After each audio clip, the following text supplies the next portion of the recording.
So qualifications are used for two terrible reasons, the commission and the other regulatory. One, they're generally exclusively used to find out whether or not the person has money to buy the underlying product, which is a deception because it's not a qualification, it's just finding out if they have money. You can't do scarcity at all unless you document the scarcity. Telemarketing sales rule, which is governed by the Federal Trade Commission, requires every telemarketer to do 4 simple things when they get on a call. I want to drop, because most people didn't realize that. People say, oh, well, Anik, I meant it. I only sold 100 seats. Could you prove it tomorrow? Oh, I don't know, because I don't have a CRM anymore. I have this. That to them, to the regulators, that means you didn't actually do true scarcity.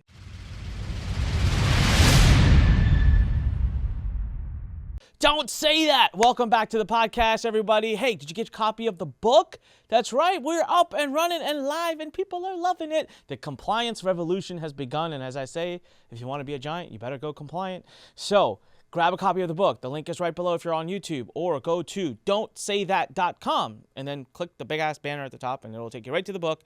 And you know what? This is one of the unique books that you buy online that you should get like 10, 25, or more copies of. Why? Because you should hand this to your clients if you're an agency. You should hand this to your employees or your contractors or your partners. This is one of those things, this topic is one of those where you could be as compliant as you want, but if the person next to you who works with you in the same organization is not compliant, well, I'm sorry to tell you, but you're still held liable for that. So you want to make sure everybody is compliant together. So get multiple copies. Don'tsaythat.com, go to the top. There should be a big banner. Click it. Grab a copy of the book. We're so blessed to be getting great reviews. So thank you guys for that. And drum roll. Mid-May, we are officially launching the NAOAC certification program for compliance. That's right. You'll be able to get yourself certified and your team members because, as Greg has told us in the past, but we've not talked about on this podcast as much, one of the key things that can help, I'm not saying it's going to like fully protect you, but that helps, is when and if the FTC or the state AGs come to look at you, they like to see that you as a company, as an entrepreneur, are actively trying and practicing compliance and reviewing and training and teaching. So we can help you with that. We can take that off your plate coming up in mid-May. And then, drum roll number 2, Complyly, the software, early June is what I'm hoping. I know. So we've got, it's the compliance revolution. Greg, it really is. It's from software to certifications to books to, I mean, Greg was born for this. He's been waiting 20 years for a compliance revolution. And all it took was this marketer getting his ass sued to try to help bring that to life. But today we're going to talk about a really cool topic. So all jokes aside, guys, please, I've been telling people this. I've never asked for this before. I'm like, hey, get the book, support us, all right? We're trying to do something crazy here. I've been told by so many people that we're going to fail because compliance is not sexy and nobody cares. And I'm like, it might not be sexy, but it is what is needed. And I'm sticking to my guns on this. I'm sticking to the movement. So help us out, support us, all right? Now, today's topic at hand, sales calls and how they can get you utterly screwed. And like get you in big trouble. It was a big part of what happened with me. It was one 4-word sentence in my sales calls that literally my case came down to, as I have understood it from Greg. I'm not a lawyer and I wasn't there, and I'm not trying to put words into the FTC's mouth, but that was kind of like the main thing. So today we're going to talk about the top 5 violations you might be making on the sales phone, or your team, or you might be making on the phone selling, that are putting you hot and heavy right at the top of the list to get sued by not just the FTC, but by a state AG or a class action or a consumer lawsuit. So sales calls, Greg, they carry a higher risk. Can you, like in 1 or 2 minutes, just explain why sales calls make you more anxious about a client than does maybe webinars or sales pages or anything like that? Yeah, so we've talked about this in some of the other presentations and podcasts, and it's in our course. But when I first started doing compliance work with companies, I mean, the gambit was open. Anything you did, whether it was a live presentation or was, one-to-many presentations, whatever, you could be held liable under the FTC Act for all of the damages your clients alleged, whatever. But in April of 2021, the U.S. Supreme Court named FTC versus AMG Capital Management made a ruling that stated that these overbroad, being able to disgorge assets and get asset freezes against companies was over. Couldn't do that anymore. And so since that time, over the last 2.5 years, the FTC has shifted its focus specifically to telemarketing activity under Section 19 of the Federal Trade Commission Act. So under this, which is a very specific provision of the Act, it allows them to go after companies who violate telemarketing laws to freeze their assets and take their money and give it back to consumers who allege harm. So in my opinion, when it comes to the overall scope, not that you can disregard compliance on any level for other like live events or so forth, they can still get an injunction to stop you from doing that. But to get an asset freeze or to take your money, they've been very successful over telemarketing activities over the last 3 years. So telemarketing for me is a big button, not just because of that, because it's hard to monitor. You have a live presentation, it could be one person for 2 to 3 or full day presentation. You can monitor that one person. However, when you have a telemarketer, you could have 50 agents that are doing 50 calls a day, and you have to make sure that in every call they're following certain rules. Yeah, and so Complyly is going to come help with that, everybody, because it'll be listening to every salesperson and every call and giving feedback. But look, I didn't understand this. So as a person who's doing marketing or as an entrepreneur, as a business owner, you need to understand that. And they recently, from the time that we're filming this, about a month and a half ago, the FTC recently said, hey, by the way, FYI, same rules apply B2B versus B2C. So even if you are selling to existing business owners, the rules still apply. And so I want to help, Greg and I want to help you today, give you 5 things that are the top 5 things that Greg sees that get companies in trouble with their sales calls. Now, of course, remember, you can grab a copy of this book, don'tsaythat.com, and we cover much more than that and then some in the book. But Greg, let's start right off the top with the first one. What's the first major thing on a sales call that you see the FTC or other agencies go after? Go back to what we talk about for everything globally. Number one thing that I listen to is implied or express earnings claims. Statement to the client, if they join the program, they should expect a specific result within a specific period of time, or an implication that they will receive those results, right? And it happens in 2 ways, either them saying, hey, go ahead and join our real estate book club, and we know that you're going to do your first flip in 30 days and you're going to make $16,000 per flip. Or it's, hey, so why, you went to the webinar, you listened to that.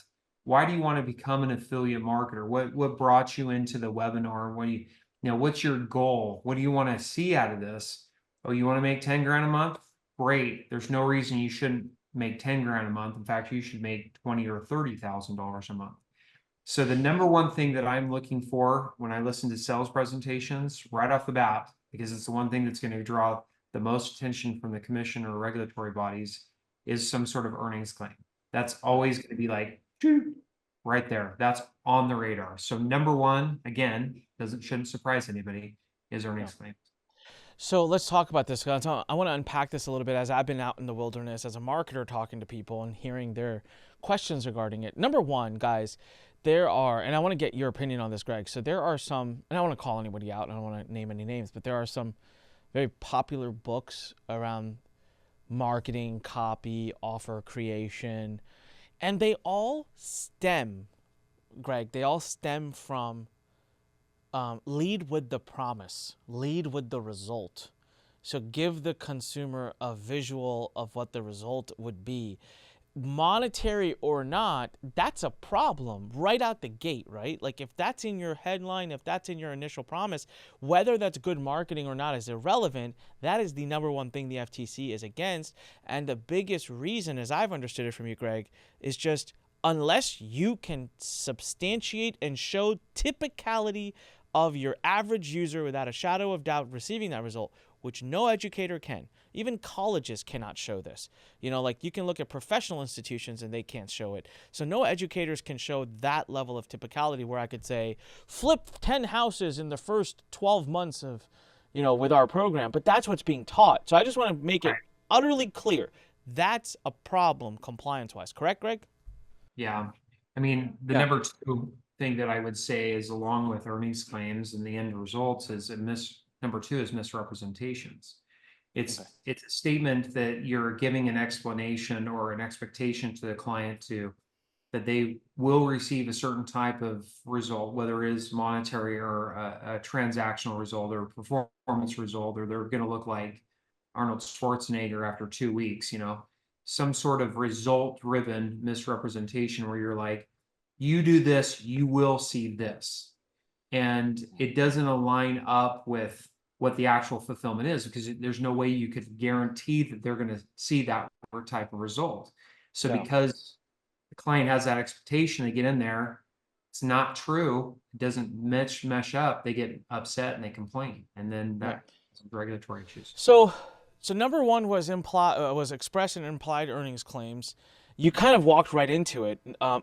So number two, you said, so number two of the 5 top things on the phone that can get you in trouble, you said, are misrepresentations. I have a question about that. What's the difference between an implied claim and a misrepresentation?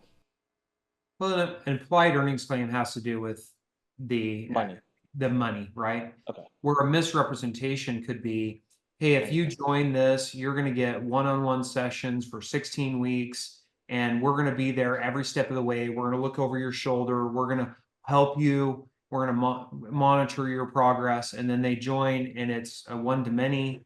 They never get a one-on-one coach. Nobody's watching every step of the way. They're not watching over their shoulder. They're not step-by-step with them. They're really more of a reactory approach to training and education than a proactive approach. So I used several hot button words and phrases the FTC uses in many lawsuits that talk about misrepresentation. Step by step, look over your shoulder, we'll be with you every step of the way, we're going to hold your hand.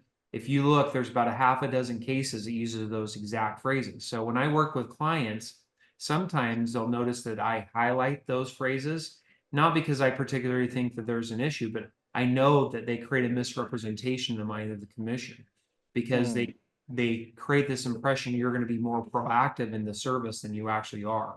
So ever inadvertently create an impression that you're going to be more proactive in your guidance training than you actually are. Yeah, and I was chuckling because some of those terms are what I'm currently in the process of coding into the Implied system, and some of those terms, guys, as marketers, have become second nature to us. So I've learned that we have had generations of marketing passed down to us, and we deviated 2 degrees 30 or 40 or 50 or 70 or 100 years ago, and that 2 degrees has just gone on to become like a big just massive hole. But step by step, I mean, I can't tell you, I probably think every copy I've ever written up until I met Greg probably had the word step by step, automated, and so easy you can do it in your sleep or while you travel or on the beach, and like these are just, they're misrepresentations. And so we'll move on to number 3 in a second, but I want to I know I teased this in the beginning. It's like I got in trouble for 4 specific words that were on my sales calls that I didn't say, but my team was saying, and that was, what is your goal? So Greg, in my case, because it was seeking a response that was income driven, that would fall under number 1, implied or express earnings claims. Right. But if someone's a fitness coach and they're saying, what is your goal? And the person says, I want to lose 20 pounds. And now they're creating this future pacing vision. Right. But Greg, like if I'm a fitness coach, okay, like I'm literally here to help you lose weight and I'm on the phone, I have to ask you, like, how much, is there a different way to ask it? Is it how much weight do you need to lose, or what is your current weight? Like, how can you like get around that on a call? All about the context in which you're saying it, right? Okay. If the impression you're creating is fast, easy, weight loss or muscle building, like I said in the illustration, like, hey, join this, be Arnold Schwarzenegger in 2 weeks, which is impossible, right?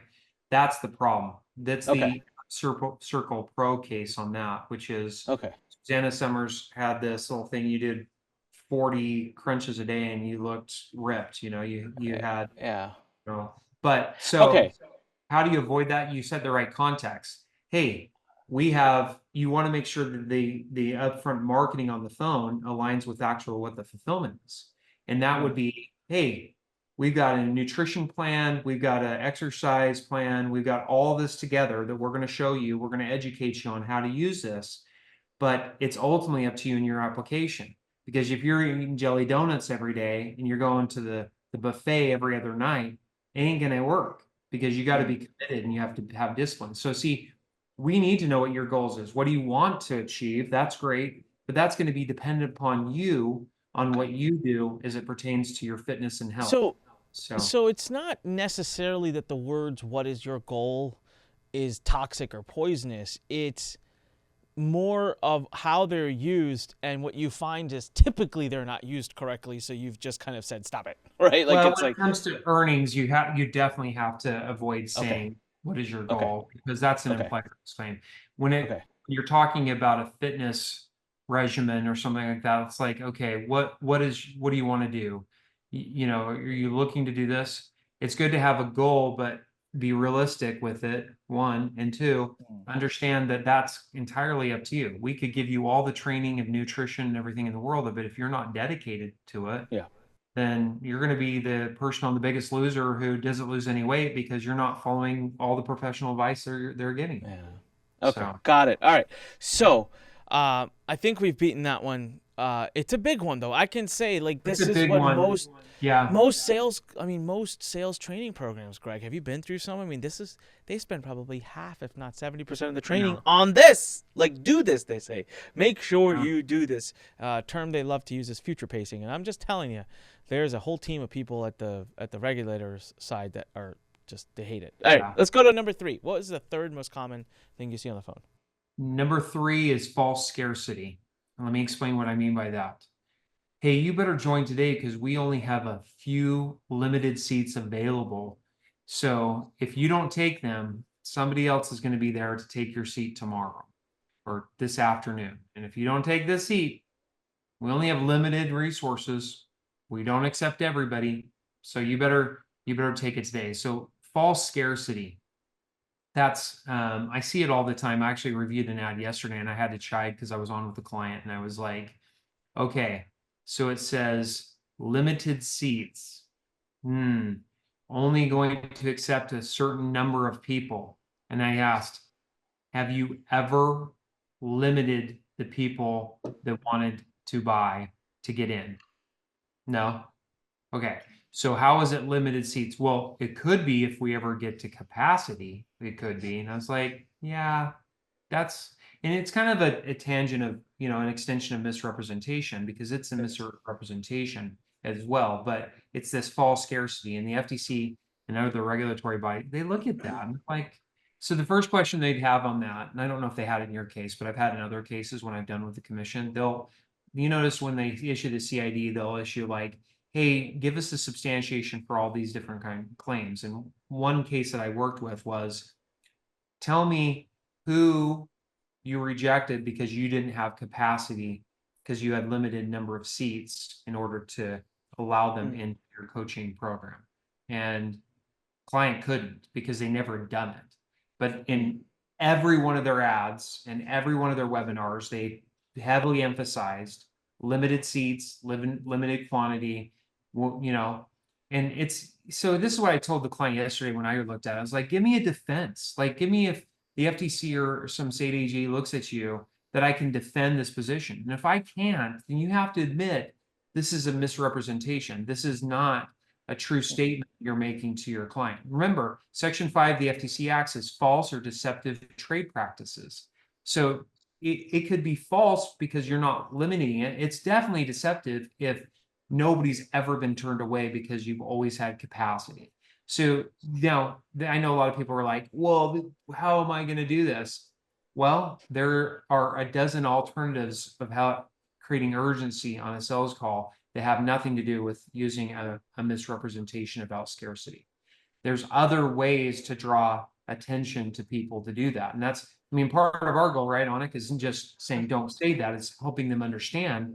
And that's why the book's so important, because we talk about what they say. Nice segue. Look at that. Look at Greg being the marketer. He's segueing back to the book. I was going to make a joke. I was going to say, get your book now. 300 copies only remaining, which is totally not true. We are selling as many of these books as we humanly possibly can. Yeah. As quantity is still alive until they take us off and we can't tell you about compliance anymore.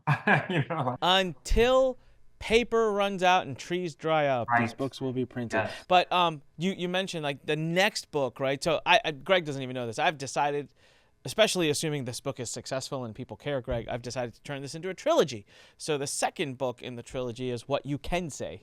And so hopefully I've already kind of got a very loosey-goosey outline for it. But guys, I know that we spend a lot of time talking about the things you can't do. That is only because we've got to first ingrain this into your minds, because this is so ingrained in your marketing. I'm going to tell you honestly, this is, hand on chest. Like, I used false scarcity. Now, I wasn't towards the last. So if you looked at the 3-year window that the FTC looked at for me, from the time I got their CID to 3 years before that, the first year of it in the webinars and stuff, I saw it. I'm like, why was I doing that? Like, it's just bad. It's just habit. You think it's so innocent and you're like, whatever. The last 2 years, thankfully on my own, without any, with the lawyers' helps, we had removed it. I don't see freaking any difference really in our conversions, right? So it was like, but that was one less thing. However, because they have 3-year window, they still called me out on it because they found the webinars from 3 years ago that had it. So fair enough. But I'm just here to tell you that a lot of the things that you're currently doing in your marketing or on the phone, they're just not necessary. Right? Now, are you going to see a drop in conversion? Maybe a little bit, but you know what you're going to also see? A massive increase in the customer value and a massive reduction in refunds. And net, you're going to be ahead. So anyways, number 3, Greg, I want to take a pause and talk about what I have seen, because you alluded to this before. We talked about the what is your goal, and you said, hey, the marketer was like, well, it could be limited if I decided it's limited. That's what I'm saying. And so what I've noticed with marketers is every time I'm telling them something, they're constantly playing the gotcha game with me. They're constantly playing this like, well, what if I put the word may in there? And now I'm not really saying that. And I understand that they think that that's what, like I used to think this too. That's what lawyers do, right? Like we create loopholes. And by we, I'm not a lawyer. I'm just saying lawyers create loopholes. And here's the 3 things I found the FTC has done. As a marketer, I looked and I was like, how have they covered themselves on this, or state AGs? Through 3 things. Number 1, implied claims. So you don't have to say shit. If you're implying it, good enough. They've got you covered. They got themselves covered. Number 2, misrepresentation. It's a very broad umbrella. So if you are saying something that they feel is misrepresenting, not missaying, not misguaranteeing, misspeaking, it's misrepresenting. And the 3rd one, which you harp on the most, which I think is the widest of them all nets, is net impression. It's just, you didn't have to say a damn thing. I always joke with people, if I was sitting here right now and I got 2 girls in bikinis next to me, I got the money gun flowing, I got a Lambo behind me, a mansion behind me, a gold chain, gold teeth, and I never once make a single statement about you making money or anything, I am automatically out the gate creating a net impression. That's a problem. Right. So, I don't know. That was just a little monologue I wanted to go on to for those of you who are trying to. That's why the book and everything is called Don't Say That. It's not, it's meant to say, like, whatever you're trying to do to break the rules, you just don't do it because they're covered. It's not about the technicalities of the words. It's the thing you're trying to do. All right, Greg, number 4. What's the number 4 most common thing you see on the phone? Qualification. So, hey, we're only looking for a few qualified individuals to apply for our course. And if they meet certain requirements and they apply correctly, we may accept them into our course. So, and I've seen this in several FTC actions, and there's a couple of things that the commission or regulatory bodies will look at when you use a qualification like that. First, it's another misrepresentation, creates a wrong net impression. It makes it seem like the control in joining the course is 100% up to the seller, not the buyer. The buyer has no say in the matter at all. But when in fact, really, as long as in most cases, if they have a breath and they have money to spend, then they can do it. But here's how most telemarketers will do it. Because remember, we're talking about telemarketing activity, is they'll say, let's go through this. And generally you'll have a set and a close in telemarketing. You'll have a first person that's kind of finding out whether the client, and their job is to find out if the client has money, because they don't want to send it over to the closer if they don't have any money. And so when they do the probe and they're finding out about this and they're talking about applying, really they're doing it for one singular purpose. They want to find out whether or not the client has enough money to go forward, because they don't want to waste their time with somebody who doesn't have money. So they're going to say, hey, let's go through and let's make sure that you're a good fit for us. And we have an application process. Let me ask you some questions to do that, because we need to make sure you qualify. And then they start asking these financial questions about their credit card limits or their credit score, or if they have any discretionary income that they can use. And lo and behold, every single time they say the right, I have an 800 credit score, I have $50,000 in credit card, I have 100 grand in discretionary income. Oh, you qualify. You qualify. And then they get on to the next. So qualifications are used for two terrible reasons, the commission and the other regulatory. One, they're generally exclusively used to find out whether or not the person has money to buy the underlying product, which is a deception, because it's not a qualification. It's just finding out if they have money. Number two, it creates this false urgency that, oh, I need to get in here. I need to be able to do this. But here's the main problem. Once they magically qualify, it also does something that's very harmful with the consumer, because when they buy the program, they think they're selected, they're special. Like, you're not letting everybody in the door. I'm special. So if you're letting me in the door, I must succeed. And most marketers, telemarketers will do this all the time. They enhance that by saying, hey, you know what? You are selected. You're one of the chosens on there. In fact, will you do me a favor? When you make the results you are planning to make, will you be one of our success stories? Because I would love nothing more than to promote you as part of our success challenge, that, hey, this person came through the door because of me. And now we can say, and you can be on our success wall, our hall of fame. And all that does in the mind of the consumer is create this impression that there's no way they'll lose, especially if you've selected them. Wow. And as you're saying that, my heart's sinking, because I feel like so many salespeople do that. It's just this, like, and it's not just like on the phone. I just feel like, hell, I feel like the guy who sold me my hardwood probably last year was doing half of this crap, right? Just to try to make you feel special and mosey up to you. But you are, in terms of, I think as I was writing the code for Complyly, and so I would call that overselling. I mean, it was getting tagged in overselling. You're just saying too much crap that you can't back up. But selectivity. All right. So far we got expressed or implied earnings claims, which are, of all the types of claims, those are the worst that they come for. Number two, misrepresentation. That kind of covers all the other stuff too. Like, you're not going to look like Arnold Schwarzenegger by next week. Number three, you've got false scarcity. So we only have so many seats left, or this is going to be bonuses only going out to so many people. Look, guys, you can do true scarcity. That's fine. But it better be true, and you better. Here's the other thing, Greg, I just want to draw home to everybody. You can't do scarcity at all unless you document the scarcity.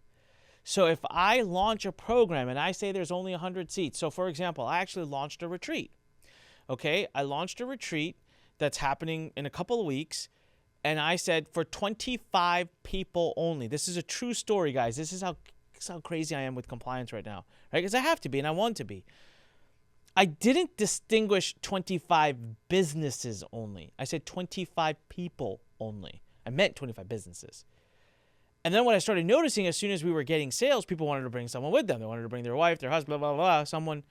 And I realized we were going to hit 25 people a lot sooner than we were going to hit 25 businesses. For other reasons, too, I decided 15 businesses only.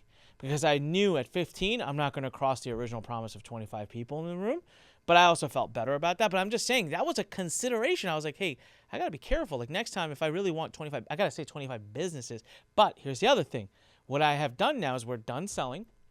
We have the full list of attendees. I have taken that, submitted it to my CFO alongside and said, here's where I said 25 people only. Here's a list of the 23 people that are coming.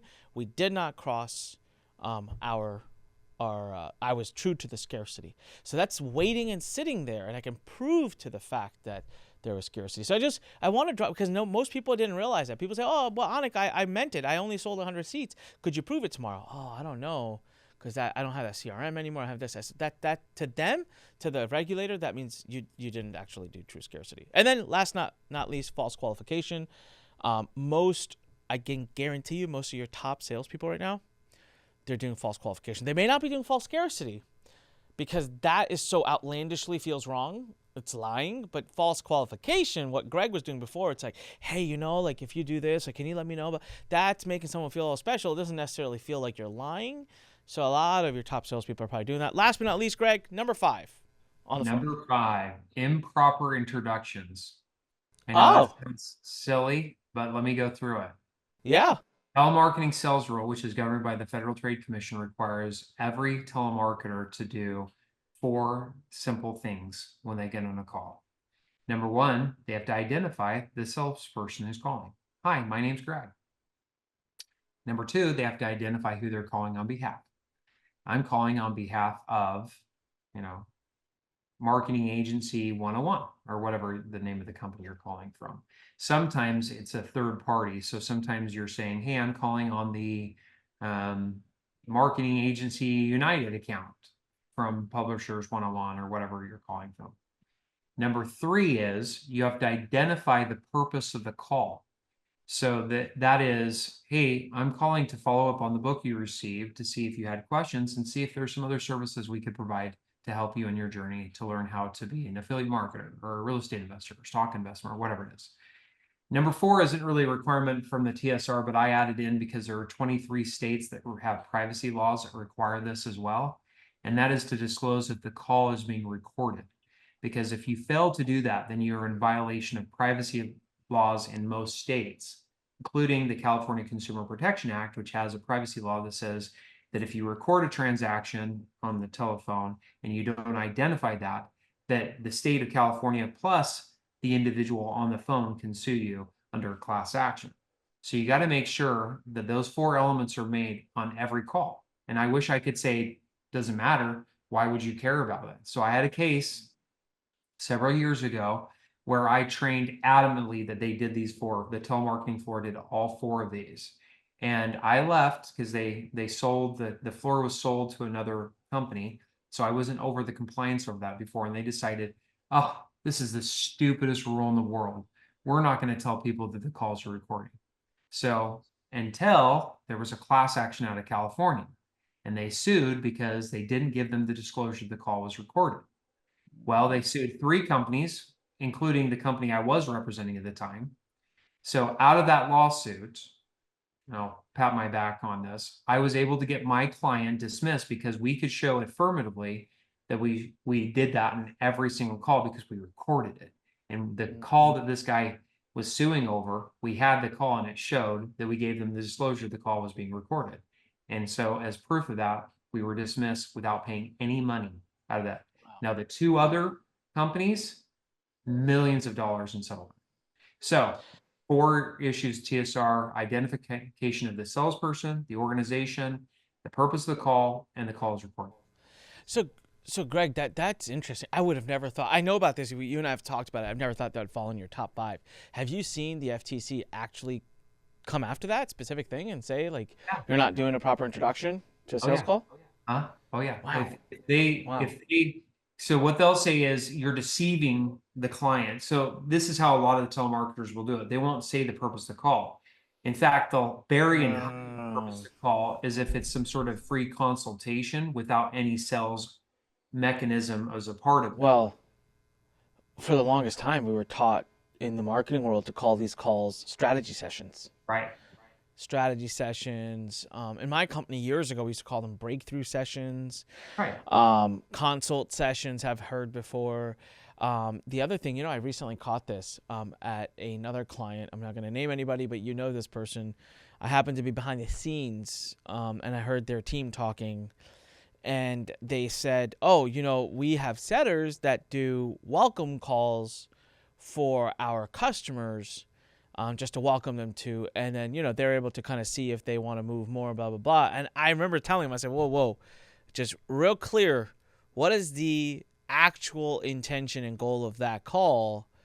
Because I remember you telling about this. And I said, if the if there's documentation in your company and KPIs and things that track, and the actual intention of that call is that they're setter calls, that they're trying to get people set for a closer, I was like, you got to be very careful how you approach those calls, because although it's great to have welcome calls, it's great to like welcome your new customers. It's something I'd love to do in our company as we start doing all these low tickets, but like you got to tread a really fine line there, because you're also TCPA issues. You're calling someone that may or may not have given you permission to call them, so it's like a whole other ball game for them. But all right, so with that, everybody, that sums up 5. Let's go over them again. Express or implied earnings claims, misrepresentations, false scarcity, false qualifications, and an improper introduction to your sales calls. By no means are those the only ones. They're the top 5. We left some more meat on the bones for you to grab a copy of the book. Go to don'tsaythat.com. You'll see the book there. Grab not only one, grab multiple copies, like I said before, and give it to people that you care about so that we could make sure their butts are protected. You know, I was telling Greg about this, I got wind of another.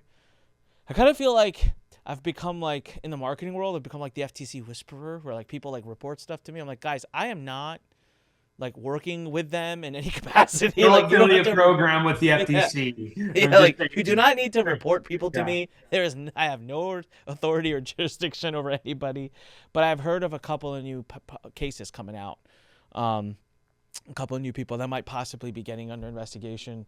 And just guys, they're not, then there's another misnomer. So I want to talk about this real quick, Greg. I've heard some people saying, hey, it's all about to be over soon because the administration is going to change. A lot of people who feel like Republicans will be back in control. Oh, they're not as crazy. They're going to remove some of the leadership at the FTC and things are going to be better. So don't worry about it. As long as you can survive the next few months, you're going to be fine.